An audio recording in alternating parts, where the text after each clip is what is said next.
क्योंकि अगर हिटलर के हाथ में एटम बॉम्ब लग गया तो सोचो दुनिया का क्या होता। उसने बोला कि मैं जर्मनी को वापस सर्वश्रेष्ठ शक्ति बनाऊंगा, विश्व में सबसे शक्तिशाली बनाऊंगा जर्मनी को, जर्मनी का राज होगा। अब सब सोच रहे हैं कि इतनी ऊर्जा से कौन बिजली बनाएगा, बिजली बाद में बनाएंगे, अब बम बनाते हैं। इस टेस्ट के पहले रॉबर्ट जे ओपेनहाइमर जो साइंटिस्ट दल के नेता थे, ये गए आइंस्टीन से मिलने। Now I am become death destroyer of the world. America ने कहा मैं भी विश्व युद्ध के अंदर हूं, वर्ल्ड वॉर के अंदर हूं और मैं हमला करता हूं जापान के ऊपर। मास गायब हो जा रहा। अब ये मास कहां गया? जय हिंद। आज हम बात करेंगे परमाणु बम यानी एटम बॉम्ब और हाइड्रोजन बॉम्ब के बारे में कि कैसे द्वितीय विश्व युद्ध यानी कि सेकेंड वर्ल्ड वॉर में एटम बॉम्ब को बनाया गया, क्या परिस्थितियां थी, क्या मजबूरियां थी, कौन से वैज्ञानिक थे और कैसे एटम बॉम्ब बना। इसके बाद हाइड्रोजन बॉम्ब कैसे बना, इन दोनों के पीछे क्या विज्ञान है, न्यूक्लियर फिजन, न्यूक्लियर फ्यूजन यानी नाभिकीय विखंडन और नाभिकीय संलयन क्या होता है, कैसे इतनी सारी ऊर्जा निकलती है, ये सारी बात जानेंगे आज के वीडियो में। शुरू करते हैं। तो ये कहानी पूरी शुरू होती है प्रथम विश्व युद्ध के अंत से। वर्ल्ड वॉर 1 का एंड हुआ, जर्मनी वर्ल्ड वॉर फर्स्ट हार चुका था और जर्मनी के ऊपर बहुत दबाव पड़ा बाकी देशों का, ब्रिटेन, फ्रांस, इन सब देशों ने जर्मनी पे बहुत दबाव डाला और कहा कि हमारा जितना नुकसान हुआ है विश्व युद्ध में सबकी भरपाई तुम करोगे, जितना भी हमको पैसा चाहिए, जितना भी हमारा आर्थिक नुकसान हुआ है सबकी भरपाई जर्मनी कहेगा। और इसके लिए इनसे साइन भी करा लिया, एक समझौता हुआ, ट्रीटी ऑफ वर्साइलीज, दबा दिया एकदम कि चल पेपर पे साइन कर, तू तो हार गया है, साइन कर और सारा पैसा चुका हमारे नुकसान का। जर्मनी एकदम दब गया। इनसे कहा गया कि अब तुम कोई सेना नहीं रखोगे, कोई लड़ाई नहीं लड़ोगे, अब तुम सिर्फ पैसा चुकाओ। अब जर्मनी ये पैसा कहां से लाएगा? भाई कोई भी देश पैसा कहां से लाता है? उसकी जनता से। तो क्या हुआ, जर्मनी के अंदर महंगाई बढ़ गई, हर चीज का प्राइस बढ़ा दिया, जनता की जेब से पैसा निकालने लगे, जर्मनी के अंदर एकदम गरीबी आ गई, देश की एकदम हालत खराब हो गई, भुखमरी मच गई। ऐसे में जर्मनी देश की उम्मीद बने एक बहुत ही प्रतिभाशाली इंसान एडोल्फ हिटलर, भयानक भाषण देने वाला इंसान जो एक बार माइक पे खड़ा हो जाए तो सबको संबोधित कर ले। उसने बोला कि मैं जर्मनी को वापस सर्वश्रेष्ठ शक्ति बनाऊंगा, विश्व में सबसे शक्तिशाली बनाऊंगा जर्मनी को, जर्मनी का राज होगा। मीडिया को भी खरीद लिया पैसा देके, भड़काऊ भाषण देने लगे। देखो मैंने प्रतिभाशाली क्यों बोला, क्योंकि टैलेंट तो था इनके अंदर लोगों को संबोधित करने का। इसके साथ साथ 1933 में हिटलर के पास जर्मनी की सत्ता भी आ गई, ये रूलर बन गए, लीडर बन गए जर्मनी के। एक इनकी बहुत बड़ी कमी ये थी कि ये जातिवाद बहुत करते थे। इनका मानना था कि एक जाति थी ज्यूज, जिनको यहूदी कहा जाता है, कि ये जो यहूदी जाति के लोग हैं ना, ये गद्दार होते हैं, गंदी नस्ल के होते हैं, गंदे खून के होते हैं, ऐसी सोच हिटलर रखते थे। और जितने भी ज्यूज थे जर्मन के अंदर, ये कहते थे इन्हीं की वजह से हम प्रथम विश्व युद्ध हारे हैं, अपनी गलती नहीं है, वर्ल्ड वॉर 1 हम अपनी गलती से नहीं हारे हैं, इन ज्यूज ने, इन यहूदियों ने हमें धोखा दिया, हमारे पीठ पे खंजर भोंका, इसलिए हम हारे हैं। ये गंदा खून है, इनको साफ कर दो। इनको इन्होंने जेल में बंद कर दिया, इनसे मजदूरी करा दी, इनको कंसंट्रेशन कैंप में ले गए, एकाग्रता शिविर, वहां ले जाके इनको न खाना दिया न पानी दिया, छोटे बच्चों को, महिलाओं को ऐसे बंद कर रखा था क्योंकि ये इनके हिसाब से नीची जाति के थे।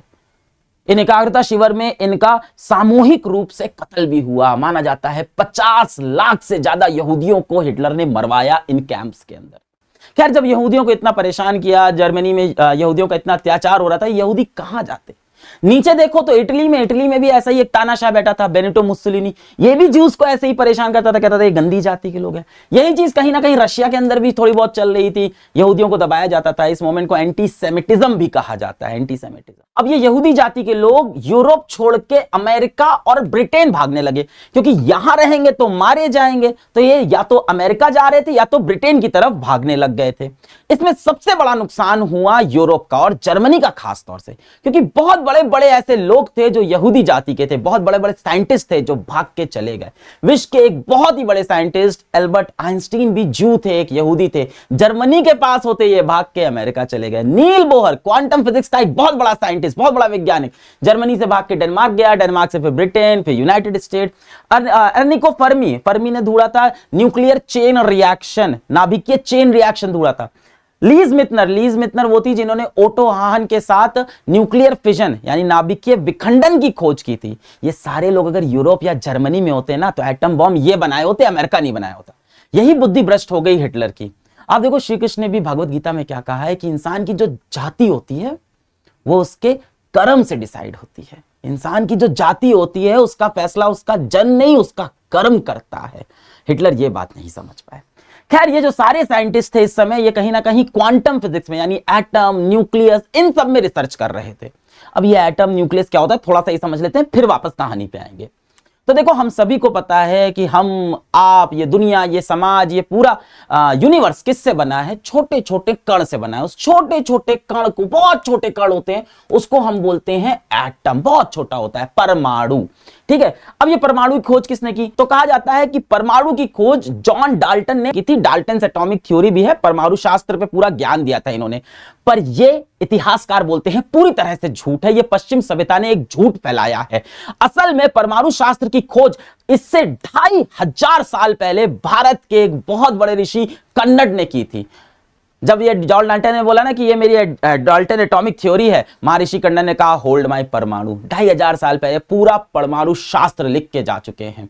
ऐसा बहुत सारे इतिहासकार मानते हैं कि यूरोप की तुलना में जो एशिया के वैज्ञानिक थे, जो भारत के प्राचीन वैज्ञानिक थे, जो भारत के ऋषि थे, इनके पास बहुत सारा ज्ञान था। खैर, अब ये तो मुद्दा हमेशा बना ही रहेगा।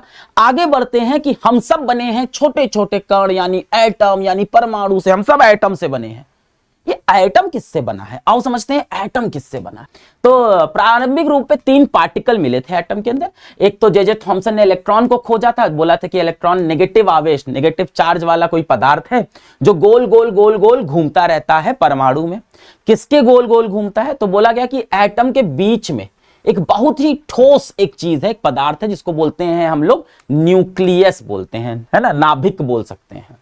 अब ये न्यूक्लियस के अंदर क्या क्या है? तो न्यूक्लियस के अंदर पॉजिटिव आवेश वाला प्रोटॉन एक पार्टिकल है, पॉजिटिव चार्ज वाला, और एक बिना किसी आवेश वाला पार्टिकल है न्यूट्रॉन, है ना। ये जो न्यूक्लियस की खोज थी, ये की थी रदरफोर्ड ने, और न्यूट्रॉन की खोज सबसे देर में हुई थी क्योंकि इसके ऊपर कोई आवेश नहीं था। तो इसकी खोज हुई थी 1932 में, जेम्स चैडविक ने की थी। वापस चलते हैं जर्मनी में। तो जर्मनी में 1938 में 2 वैज्ञानिक थे, ओटो हान और लीज मितनर। इन्होंने एटम के अंदर जो न्यूक्लियस था, परमाणु के अंदर जो नाभिक था, इसको तोड़ दिया और तोड़ के 2 नाभिक बना दिए। इसको बोलते हैं न्यूक्लियर फिजन या नाभिकीय विखंडन। अब ऐसा होता है सिर्फ और सिर्फ बहुत भारी न्यूक्लियस के लिए। जैसे आप मान लो यूरेनियम का न्यूक्लियस है, बहुत भारी होता है। इसको अगर तोड़ के हम 2 छोटे छोटे न्यूक्लियस बनाएं तो ढेर सारी ऊर्जा निकलती है। पर यह इतना आसान भी नहीं है। ऐसा करने के लिए क्या करना होता है कि एक बड़े भारी न्यूक्लियस के अंदर एक न्यूट्रॉन मारा जाता है। मारते ही ये भारी न्यूक्लियस 2 छोटे छोटे न्यूक्लियस में टूट जाता है और साथ में 3 न्यूट्रॉन भी निकलते हैं। ये जो 2 छोटे छोटे न्यूक्लियस होते हैं, ये बराबर के, करीब करीब बराबर के भार के होते हैं। जरा एक बार देखते हैं। ये एक न्यूक्लियस है, ये न्यूट्रॉन आया, इसको मारा, फिजन हुआ, 2 छोटे छोटे इसके न्यूक्लियस बन गए और 3 साथ में न्यूट्रॉन भी निकल गए। तो इस तरह से कुछ कहानी ये होती है। अच्छा, अब इस पूरी कहानी में कहां से ऊर्जा आई, ऊर्जा कैसे आ गई?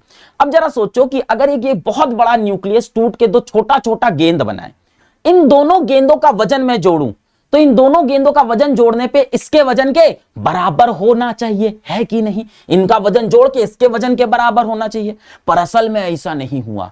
इनका वजन जोड़ने पे इसके वजन से थोड़ा सा कम रह गया। आप बोलोगे 3 न्यूट्रॉन भी तो निकले हैं, उन 3 न्यूट्रॉन के वजन को भी जोड़ लो, इनका भी वजन जोड़ लो, तो भी इसके वजन से कम आ रहा है। कितना कम आ रहा है? 0.1%, है ना। 0.1% यहां से यहां आने पे मास गायब हो जा रहा। अब ये मास कहां गया, कहां गायब हो गया? तो एल्बर्ट आइंस्टीन ने इसका आंसर दिया। एल्बर्ट आइंस्टीन ने बोला कि ये जो ऊर्जा होती है और ये जो पदार्थ, जो मैटर है, जो मास है, ये दोनों एक ही चीज है। अगर कहीं से मास गायब हुआ है तो वहां पे ऊर्जा बनी होगी। कितनी ऊर्जा बनी होगी? इन्होंने कहा जितना मास गायब हुआ है उसको गुणा कर दो प्रकाश की जो गति होती है उसके पावर 2 करके, E = mc²। आप ऐसे समझो कि अगर आपके पास 1 किलो यूरेनियम हो, 1 किलो, एक पैकेट भर के यूरेनियम हो, तो दिल्ली जैसी राज्य की, दिल्ली जैसे जगह की 10 दिन की पूरे शहर की बिजली आ सकती है। इतना होता है। तो ये जो ऊर्जा मिली, ये बहुत ज्यादा ऊर्जा है। और जो आप सोच रहे हो, यही विश्व भर के सारे देश और सारे साइंटिस्ट ने सोचा। इतनी ऊर्जा से क्या बनेगा भाई? जिस समय वर्ल्ड वॉर चल रही है उस समय इतनी ऊर्जा से क्या बनेगा? क्योंकि अब द्वितीय वर्ल्ड वॉर आ गई, सेकंड वर्ल्ड वॉर, अब बता रहे, इसके बाद सेकंड वर्ल्ड वॉर आने वाली है। अब सब सोच रहे हैं कि इतनी ऊर्जा से कौन बिजली बनाएगा? बिजली बाद में बनाएंगे, अब बम बनाते हैं। इसके बाद जो हिटलर थे, इन्होंने ट्रीटी ऑफ वर्सिलीज, जो समझौता हुआ था ना संधि वाला, उसको तोड़ दिया, अपनी सेना बनाई और जाके ऑस्ट्रिया पे हमला किया और ऑस्ट्रिया पे कब्जा कर लिया। इसके बाद जर्मनी ने चेकोस्लोवाकिया पे हमला किया, इस पे भी कब्जा कर लिया। अब जर्मनी सही में विश्व की सबसे बड़ी शक्ति बनना चाहता था। जर्मनी ने इसके बाद पोलैंड पे हमला किया और यहीं से शुरुआत हुई द्वितीय विश्व युद्ध, सेकेंड वर्ल्ड वॉर की शुरुआत हो चुकी थी। इधर से जर्मनी ने पोलैंड पे हमला किया, इस तरफ से यूएसएसआर ने हमला कर दिया। तो जर्मनी और यूएसएसआर ने आपस में समझौता कर लिया, दोस्ती की, और बोला पोलैंड को आधा आधा बांट लेते हैं, आधा तुम रख लेना, आधा हम। इसके बाद जर्मनी ने डेनमार्क पे हमला किया, नॉर्वे पे हमला किया, फ्रांस पे हमला करने लग गए। अब हिटलर पूरी दुनिया पे कब्जा करना चाहता था और हिटलर को पता था अगर पूरी दुनिया पे कब्जा करना है तो मुझे एक ऐसा हथियार चाहिए होगा जिसका जवाब किसी के पास नहीं हो। हिटलर को पता था कि इनकी बर्लिन की लैब में न्यूक्लियर फिजन यानी नाभिकीय विखंडन की खोज हो चुकी है जिसमें बहुत ऊर्जा बन सकती है। अब हिटलर ने क्या किया कि एक यूरेनियम क्लब बना दिया, कहा कि एटम बॉम्ब बनाते हैं और जिम्मेदारी सौंप दी एक बहुत बड़े साइंटिस्ट को, वर्नर हीजेनबर्ग, क्वांटम फिजिक्स के बहुत जाने माने साइंटिस्ट थे। हीजेनबर्ग को ही क्यों चुना? क्योंकि हीजेनबर्ग भी यहूदियों से बहुत नफरत करते थे, जूस से बहुत नफरत करते थे। अब हिटलर चाह रहा है कि हम एटम बॉम्ब बनाते हैं, अमेरिका को चुनौती देते हैं। अब कहानी याद करो कि न्यूक्लियर फिजन नाभिकीय विखंडन की खोज की थी ओटो हैन और उनकी साथी लीज मितनर ने। ये जो लीज मितनर है ना, ये लीज मितनर भी खुद एक ज्यू यानी यहूदी हैं। तो खोज करने के बाद इनको ये तो पता था कि हिटलर या तो मुझे मरवा देगा या मेरे साथ सही सलूक नहीं होगा। तो लीज मितनर भी एक बड़ी साइंटिस्ट जर्मनी से भाग गई डेनमार्क। बाद में इन्होंने अपने एक इंटरव्यू में बताया कि एक पर्स में, एक छोटे से पर्स में ये सारा डॉक्यूमेंट, सारा दस्तावेज नाभिकीय विखंडन का लेकर जर्मनी से डेनमार्क गई थी। और डेनमार्क जाकर मिली उस सदी के एक और बहुत बड़े साइंटिस्ट नील बोहर से। इन्होंने पूरा परमाणु का सबसे बड़ा मॉडल बनाया है, एटॉमिक मॉडल बनाया, बोहर एटॉमिक मॉडल, बहुत फेमस आदमी थे। और नील बोहर को इन्होंने बताया कि हिटलर एटम बम बना रहा है, ये बात अमेरिका को बता दो, क्योंकि अगर हिटलर के हाथ में एटम बम लग गया तो सोचो दुनिया का क्या होता। तो नील बोहर ने कहा अच्छा। तो नील बोहर डेनमार्क में थे, इनके कुछ मित्र थे जैसे लियो सिलर्ड हो गए, जैसे एडवर्ड टेलर हो गए। एडवर्ड टेलर को आज के समय में कहा जाता है हाइड्रोजन बॉम्ब का पिता। ये सब बहुत बड़े लोग हैं, पर आज, उस समय नहीं, तब ये यंग थे, तब ये नौजवान थे, तब चीजें बना रहे थे। तो इन्होंने, नील बोहर ने लियो सिलर्ड और एडवर्ड टेलर को ये बात बताई। अच्छा, ये दोनों भी यहूदी थे और ये दोनों भी यूरोप से भाग के ही अमेरिका में गए थे। तो नील बोहर ने कहा कि ऐसा करो कि हिटलर एटम बम बना रहा है, न्यूक्लियर फिजन की खोज हुई, ये बात जाके अमेरिका के राष्ट्रपति को बताओ, क्योंकि अमेरिका सबसे शक्तिशाली है, और उससे बोलो कि एटम बम पहले वो बना ले। इन्होंने कहा साहब अमेरिका का राष्ट्रपति बहुत बड़ा आदमी है, हमारे जैसे छोटे साइंटिस्ट की नहीं सुनेगा।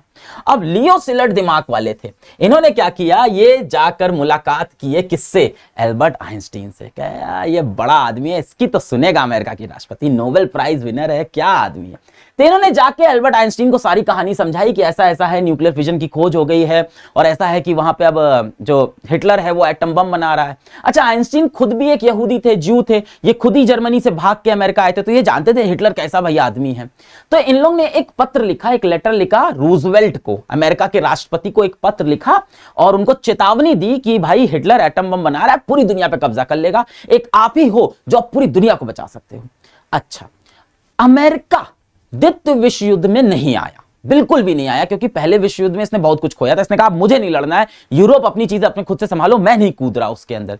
तो रूजवेल्ट ने कहा अच्छा एटम बम बना रहा है, अच्छा यार ऐसा है। इसने देखा अच्छा हाँ सही में यार हिटलर की तो जो सत्ता है बढ़ती जा रही है, देखो पूरे जर्मनी, पूरा मतलब पूरे यूरोप पे जर्मनी कब्जा करता जा रहा है। दूसरी तरफ एक और चिंता का विषय था रूजवेल्ट के लिए, भले ही ये विश्व युद्ध में कूद नहीं रहे थे पर ये दूर से देख तो रहे थे कि जिस तरह से हिटलर यूरोप को कब्जा करता जा रहा था एक तानाशाह की तरह, उसी तरह से एशिया में हिरोहितो, ये जापान के राजा थे, हिरोहितो, इनको भगवान बोलते थे जापानीज, ये भगवान जैसे थे, इनकी बात को कोई काट नहीं सकता, ये सब ऐसे ही तानाशाह लोग थे। हिरोहितो ये पूरे एशिया पे कब्जा करना चाह रहे थे, दक्षिणी एशिया पे कब्जा कर भी लिया था। तो एक तरफ से जापान पूरे एशिया पे कब्जा कर रहा है, एक तरफ से हिटलर पूरे यूरोप पे कब्जा कर रहा है, और अमेरिका सब बैठ के देख रहा है कि करे क्या, एटम बम बनाना शुरू करते हैं। तो अमेरिका ने अपनी यूरेनियम कमिटी बनाई और एटम बम की खोज करना शुरू कर दिया। इस समय विश्व के सभी देश एटम बॉम्ब की खोज करना चाहते थे, क्योंकि न्यूक्लियर फिजन, नाभिकीय विखंडन की खोज हो चुकी थी। जैसे कि ब्रिटेन और कनाडा ने एक टीम बनाई, ट्यूब एलॉय प्रोजेक्ट, और इनके सारे वैज्ञानिक लग गए एटम बॉम्ब की खोज करने। हिटलर यानी जर्मनी ने यूरेनियम क्लब बनाया था, एटम बॉम्ब की खोज कर रहे थे। अमेरिका ने यूरेनियम कमिटी बनाई थी, एटम बॉम्ब की खोज कर रहे थे। जापान ने अपना नीगो प्रोजेक्ट बनाया था, एटम बॉम्ब की खोज हो रही थी। यूएसएसआर अपना एटम बॉम्ब खोज रहा था। सभी देश चाहते थे कि सबसे पहले एटम बॉम्ब मैं बनाऊं और पूरे विश्व पे कब्जा कर लूं। खैर, इसके बाद कुछ अजीब हुआ। जापान, जो कि दक्षिणी एशिया पे कब्जा करता जा रहा था, इस पे अमेरिका की नजर पड़ी और अमेरिका ने कहा, यार मुझे इससे युद्ध तो करना नहीं है, पर इसे रोकना पड़ेगा। इतनी शक्ति आ जाएगी तो ये मेरे खिलाफ खड़ा हो सकता है। तो अमेरिका ने जापान को बोला कि हम तुम्हें अब कोई भी टेक्नोलॉजी नहीं देंगे। जापान ने कहा, टेक्नोलॉजी तो मैं खुद बना लूंगा, क्या दिक्कत है। अमेरिका ने कहा, अच्छा। अमेरिका ने कहा, जापान हम तुमको तेल नहीं देंगे, ऑयल नहीं देंगे। तेल अमेरिका के पास था। अब जापान को दिक्कत हुई, तेल नहीं मिलेगा तो युद्ध कैसे लड़ेंगे, जीवन कैसे चलेगा। तो जापान ने कहा, कोई बात नहीं, हमारे आसपास ऐसे कुछ राज्य हैं जहां पे तेल होता है, हम वहां से तेल ले लेंगे। पर इन राज्यों के ऊपर भी अमेरिका का ही कब्जा था। तो अब जापान ने कुछ पागलपने वाला काम किया, एक ऐसा काम किया जो इसके औकात के बाहर था। इसने सोचा, मैं अमेरिका को डरा देता हूं, धमका देता हूं, अमेरिका को अपनी ताकत दिखाता हूं। अमेरिका के सैन्य अड्डे पर्ल हार्बर के ऊपर जापान ने जाके हमला कर दिया। अमेरिका का सैन्य अड्डा था पर्ल हार्बर, इस पे जाकर जापान ने अचानक से हमला किया और सोचा कि अमेरिका को झटका देते हैं, पूरा इनका सैन्य अड्डा उड़ा देते हैं, ये हमसे डर जाएंगे, इसके बाद हम अपने आसपास वाले राज्यों पे कब्जा करेंगे और यहां से तेल निकालेंगे।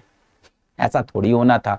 जैसे ही पर्ल हार्बर पे अटैक हुआ, पर्ल हार्बर अमेरिका के लिए गर्व की जगह थी, प्राइड था उनका। अमेरिका ने कहा, मैं भी विश्व युद्ध के अंदर हूं, वर्ल्ड वॉर के अंदर हूं और मैं हमला करता हूं जापान के ऊपर। इसके बाद अमेरिका बहुत सीरियस हो गया एटम बॉम्ब बनाने के लिए। इन्होंने एक मैनहट्टन प्रोजेक्ट बनाया। ए बॉम्ब मतलब एटम बॉम्ब, एच बॉम्ब होता तो hydrogen bomb. Manhattan project, Manhattan एक शहर है अमेरिका के अंदर। इन्होंने क्या किया, विश्व भर के सबसे बेहतरीन 15 साइंटिस्ट जो अमेरिका में मौजूद थे, कुछ इनके खुद के थे, कुछ यूरोप से भाग भाग के जो यहूदी वैज्ञानिक आ गए थे, उन सब की एक टीम बनाई और उस टीम का नेता बनाया रॉबर्ट जे ओपेनहाइमर को। अभी इन पे मूवी भी आ रखी है। ओपेनहाइमर को ही क्यों नेता बनाया? सबसे पहली बात, ये अमेरिकी थे। ऐसे हालातों में इस टीम का नेता एक अमेरिकी को होना चाहिए, क्योंकि ये जो यहूदी साइंटिस्ट थे ये सब यूरोप से आए थे। इसमें से कोई भी गद्दार भी हो सकता था, इसमें से कोई जासूस भी हो सकता था हिटलर का, इसमें से कोई बाद में जाके यूएसएसआर से भी मिल सकता था। तो इन लोग पे इतना भरोसा नहीं कर सकते, इसलिए इसका लीडर बनाया ओपेनहाइमर को। पहली बात, ये अमेरिकी थे। दूसरी बात, ये न्यूक्लियर साइंटिस्ट भी थे, नाभिकीय शास्त्र के एक बहुत बेहतरीन वैज्ञानिक भी थे। इन सबको इन्होंने लॉस एल्मोस के जंगल में एक शहर बसा के दे दिया, जहां पे बहुत सारे वैज्ञानिक, बहुत सारी टेक्नोलॉजी, बहुत सारी सेना के लोग थे, और यहां पे कहा कि अब बनाओ तुम एटम बॉम्ब। यहां बैठ के सारे सबसे बेस्ट वैज्ञानिकों को एक साथ एक जगह पे रख दिया। इन्हीं में से एक वैज्ञानिक थे अर्निको फर्मी, जिन्होंने उसी बीच न्यूक्लियर चेन रिएक्शन, नाभिकीय चेन रिएक्शन की खोज की, जो कि बहुत जरूरी था एटम बॉम्ब बनाने के लिए। जरा सोचो, एक यूरेनियम का न्यूक्लियस है, उसको तोड़ के अगर आप 2 न्यूक्लियस बनाते हो तो उससे कितना ऊर्जा निकलता है? 200 मेगा इलेक्ट्रॉन वोल्ट। इससे थोड़ी बम बनेगा। बम बनाने के लिए बहुत सारे यूरेनियम के न्यूक्लियस को तोड़ना होगा। अच्छा, याद करो कैसे यूरेनियम का न्यूक्लियस टूटता था। एक न्यूट्रॉन जाता था और यूरेनियम के न्यूक्लियस को जाके धड़ धड़ धड़ मारता था, और ये न्यूक्लियस के 2 टुकड़े होते थे, पर साथ में कुछ और भी निकलता था। क्या? 2 से 3 न्यूट्रॉन और निकलते थे। तो 3 न्यूट्रॉन और निकले। अब ये 3 न्यूट्रॉन चले गए एक एक और यूरेनियम के न्यूक्लियस को तोड़ने। इसने एक यूरेनियम को तोड़ा, इसने दूसरे को तोड़ा, इसने तीसरे को तोड़ा। ये 2 भाग में टूटे और क्या निकला?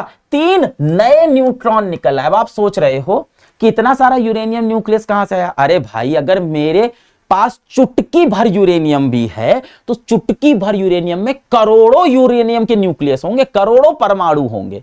चुटकी भर पाउडर ऑफ यूरेनियम में मेरे पास एक चुटकी यूरेनियम भी है, उसमें करोड़ों न्यूक्लियस है।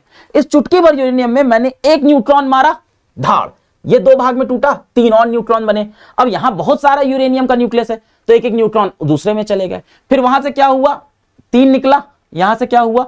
इसमें से 3 न्यूट्रॉन, इसमें से 3 न्यूट्रॉन, इसमें से 3 न्यूट्रॉन। अब कितना न्यूट्रॉन बन गया? 9 न्यूट्रॉन जाएंगे, 9 न्यूक्लियस के पास, फिर उसमें से 27 न्यूट्रॉन निकलेंगे, फिर 27 न्यूक्लियस के पास फिर 81 न्यूट्रॉन, 81, और इसको बोलते हैं चेन रिएक्शन। और इससे उत्पन्न होगी बहुत सारी ऊर्जा, 4000 डिग्री सेल्सियस का टेम्परेचर, जला देंगे सब कुछ। देखो कुछ ऐसा दिखेगा, ये ध्यान से देखो, एक ऐसा देखो, एक न्यूट्रॉन आया, इसको मारा, 3 न्यूट्रॉन निकले, फिर 3 न्यूट्रॉन गए, 3 न्यूक्लियस को मारे, ये। और ये लाल लाल गेंदा, लाल और हरा गेंदा क्या है, छोटा छोटा जो न्यूक्लियस बनता जा रहा है।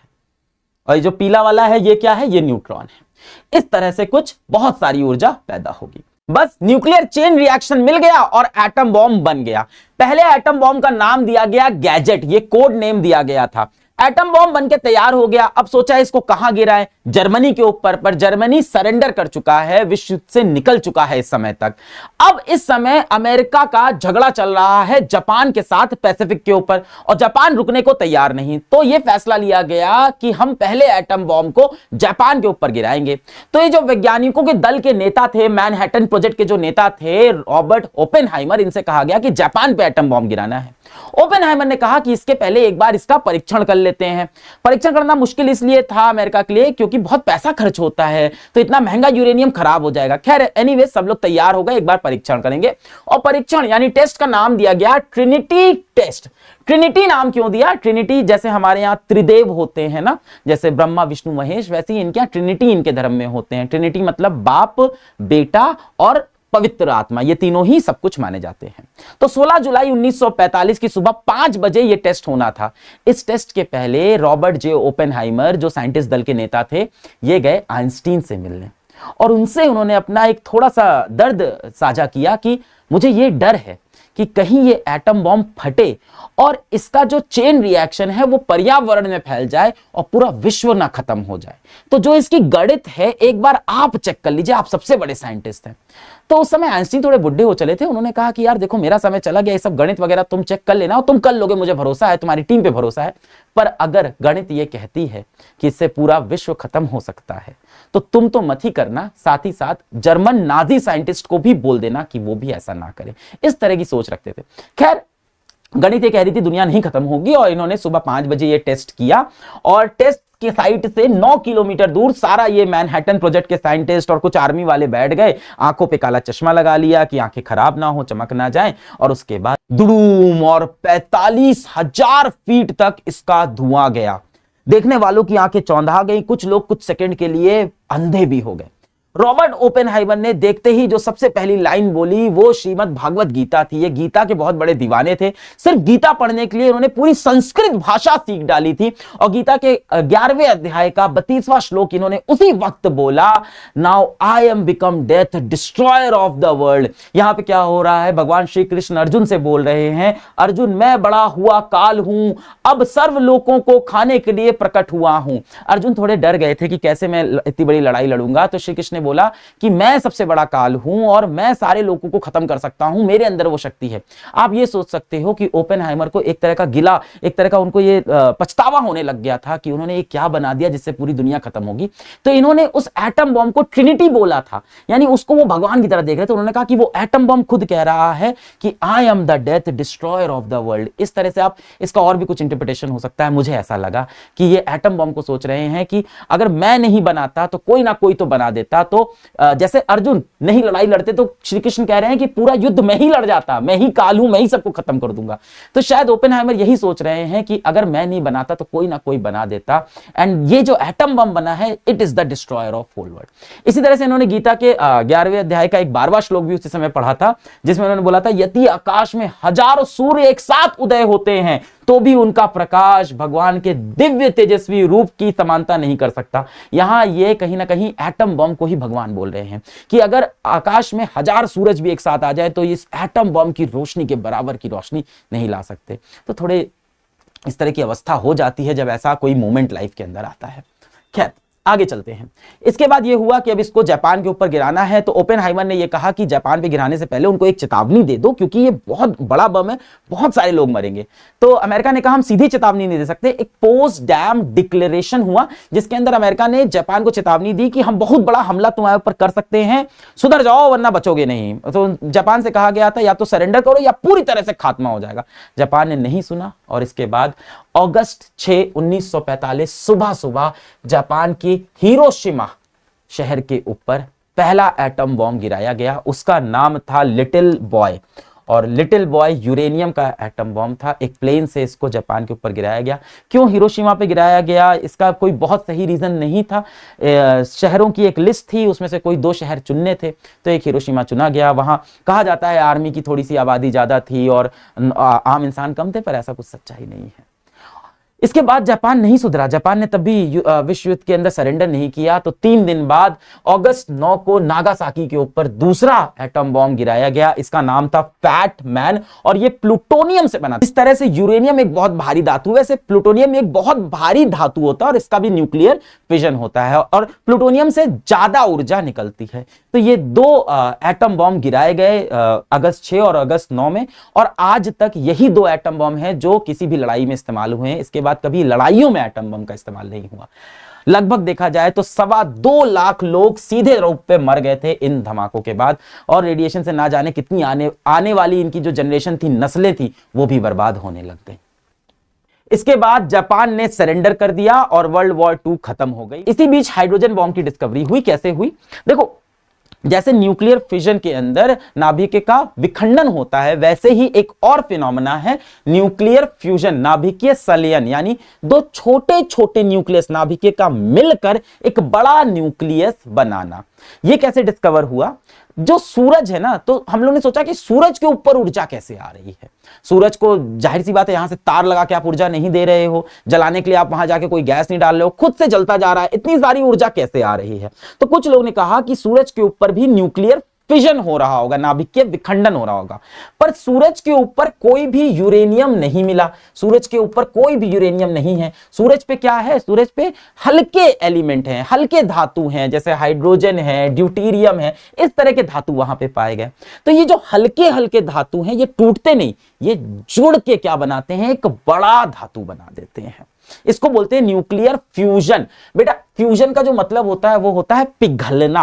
अब कोई चीज कब पिघलेगी, न्यूक्लियस कब पिघलेगा? जब उसको आप बहुत हीट करोगे, बहुत ही ज्यादा तापमान में रखोगे। ऐसा तापमान कहां है? सूरज के ऊपर। सूरज के ऊपर इतनी गर्मी होती है जहां पे ये छोटे छोटे जो हल्के हल्के हाइड्रोजन, ड्यूटेरियम, छोटे छोटे जो न्यूक्लियस होते हैं, ये गल के आपस में मिलके एक बड़ा न्यूक्लियस बनाते हैं। अच्छा, इसके अंदर भी, फ्यूजन के अंदर भी बहुत सारी ऊर्जा निकलती है, बल्कि सही मायने में बताएं तो फ्यूजन से जो ऊर्जा निकलती है वो फिजन से ज्यादा होती है। हाँ, न्यूक्लियर फ्यूजन में जो ऊर्जा निकलती है वो फिजन से 3 से 4 गुना ज्यादा ऊर्जा निकलती है।